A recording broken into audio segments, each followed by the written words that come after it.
Hi friends, this is Sarah from Crafting and Relaxing. Welcome and thank you so much for joining me. Today I have a haul video. This is from my outing to Runaway Art Studio in Salem, Oregon. They are preparing to move their store.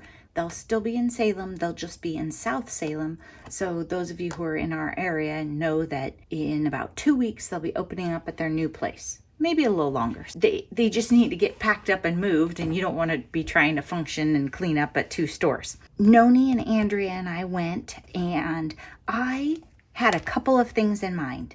There was nothing that I needed, but the only thing that I thought of is I love my VersaFine ink pads, and I only have Onyx Black and Majestic Blue, and I really like this blue. I've been very happy with it, and I like the black, but when I was making fall journals, I wanted a brown, and I didn't have a great brown to work with. My Memento brown is very dark. See, I'm not shy. If you get products secondhand from me, you're going to have marks with Sharpies, whatever. It's mine, and I need reminders. So I took a Sharpie and I wrote, it's a little dark. I would like it warmer. And that's because when I stamp with it, I just feel like it's like super, super chocolatey coffee brown, not maybe a warm, welcoming fall brown that I would like to have. We're not going to be able to use a leaf because all the leaves are dirty, and then we won't get a good comparison. Okay, so Memento is a dye ink. It's thinner and easier to wash off, so we're going to test that one first, and I'll show you what I'm talking about. It's very dark. See, it's a beautiful image, but it's dark. Like nearly black, but lovely ink. Those are nice inks too. Then this one, I just hit it with water and a rag, nothing fancy. I do have baby wipes and stuff for if it's messier. Take this thing off. I don't keep these. Maybe you do. I don't. Throw that out. Make sure my stamp's clean and dry.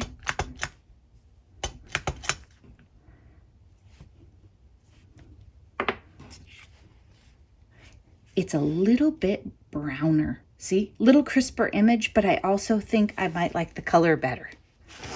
And that is nitpicky and nuanced, I know. I also just really like these inks. I think they give such a crisp look to them. If you're a new stamper and you're unhappy with the stamping that you're getting, you should know that inks are not a place where you should save money.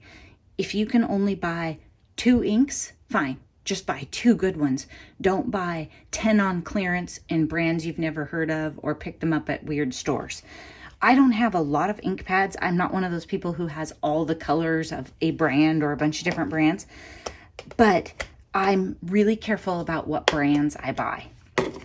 Now, granted, I might have some from, well, I was going to say from garage sales or estate sales, but I think even there I'm careful. So I'm happy with my ink pad. I think it's funny because there was one that was super creamy and I didn't buy that one, but I might have liked it too.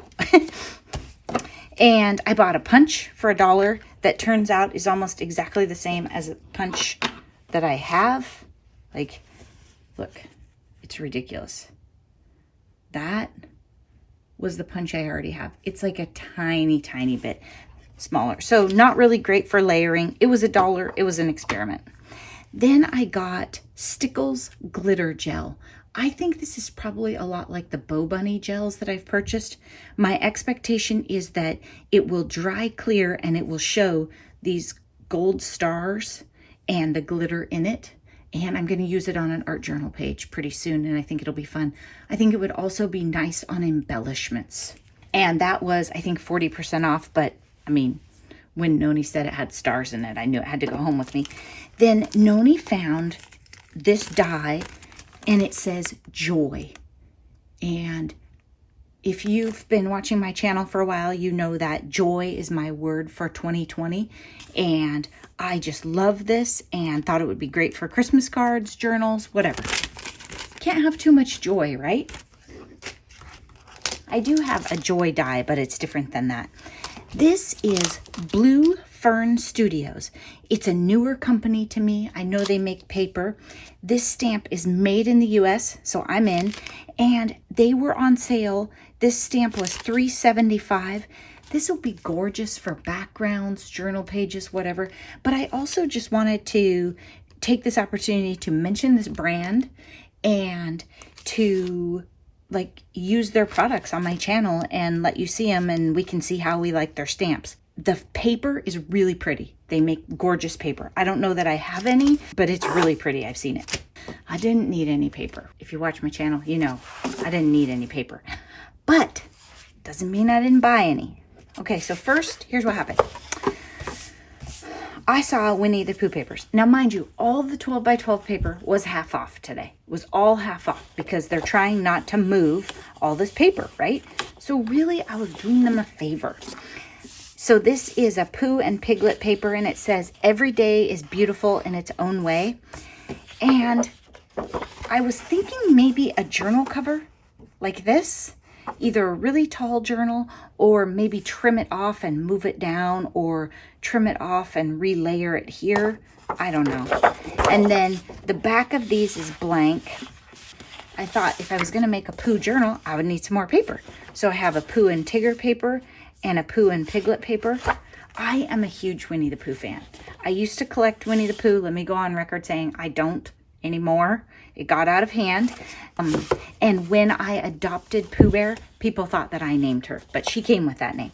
This is Graphic 45, a piece of the Dreamland collection. But look at this. I mean, you knew I wasn't going to walk past this, right? And I don't know if I like the back for a journal or not, but I definitely like the front. So I could chop it up and use it for cards, whatever. Then I got some Cartabella. Hear it? Oh, yeah. That's what I'm talking about. That is gorgeous, amazing, rich texture. And this is practically perfect. And I looked at this collection before. I don't like the whole collection. I like the periwinkle blue that's in it, but it's just a lot of pastels for me. I thought this would make an amazing journal cover, like a spring journal. Oh my gosh, look at that. And so I got a couple sheets of that. And then this one, I didn't buy it for this side. I bought it for this side. And this one, I didn't even know that looked like that on that. And then this one is like books. And then I got some, it's actually Bow Bunny, but it has wonderful texture too. I mean, not quite Cartabella texture, but I didn't know that Bow Bunny made such a heavyweight paper. I don't think this is at Tuesday morning. I don't think you find this. And I thought these would be lovely just as neutral pages in journals. So I grabbed a couple of these, and you can write on the one side. There's polka dots on the other. You can't have too many neutral papers either. And then she was just doing a lovely giveaway. This is a Bow Bunny piece of paper with botanical things on this side, and then some pink and like neutrals on the other side. Bow Bunny's Back to Basics. Made in the U.S. I'm wondering how old this paper is. Is there paper made in the U.S. now? Well, this one's made in the U.S. too. Wow, look at that. Okay, this one is February of 2019, made in China, made in the U.S., January of 2018. So it did switch. I did not think that Bow Bunny was made in the U.S., so that just confused me. It says 2019, so maybe around that time they made a switch. Maybe sometimes they still make paper in the U.S. I don't know. Okay, so I picked up papers and ink. Paper, ink, stamp I didn't need, dye I didn't need, and paste I didn't need. I didn't need any of it. We had a great time, and we supported our local store, so I'm not sorry I bought it, but now I've got to put it away. Thanks so much for watching. I hope that you are taking time for crafting and relaxing and having a great week. Bye-bye.